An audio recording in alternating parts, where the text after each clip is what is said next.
Mr. Dick Selcer is from the class of 1955. He was the quarterback of the 1954 Elder football team.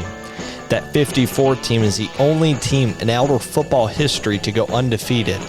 This, of course, is before the playoffs were established. After Elder, Mr. Selcer went to play football and baseball at Notre Dame. After Notre Dame, he went to coach for various colleges and NFL teams before retiring in 2002. Hear what Mr. Selcer has to say about Elder High School celebrating its 100th anniversary.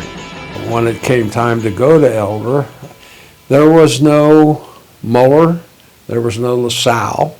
There were 4 Catholic teams: Purcell, Elder, St. X, and Roger Bacon.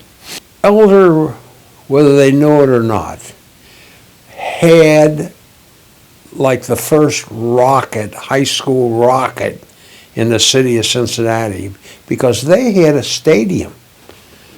That was a great focal point for them. And, you know, it was built by people that were there around Elder many years before, and some great athletes played there. You read about people in those days. You got sport magazines, the newspaper. You know, Bobby Honchamar, he was an idol. He was one of the greatest football players that ever played in college and in the NFL. He held a single yards gain record in the Big Ten until 5 years ago. Bunchy Horsemeyer then takes Lane's pitch out, cuts between 2 Colt defenders, stiff arms the safety man, waits for his blockers, and even though he's hit from behind, keeps right on his merry way to rack up 6 points for the Lions.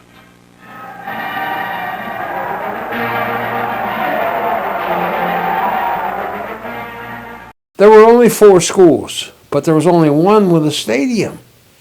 And that's big if you think about it. I mean, I don't care whether the stadium had cracks in it or not, you know. And that's where we dressed and showered, under the stadium. I mean, it wasn't fancy or anything, but it was the place where you did business.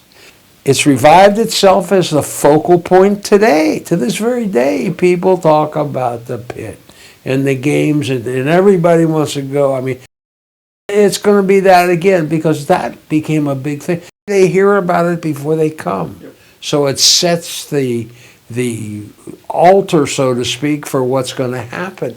And I think that's a very fortunate thing. The school, my education was superb. I was involved in studying and things like that. I took 4 years of Latin, 2 years of German, all the mathematics. I think it's created in you when you go there. You get a purple shirt and tradition, yep.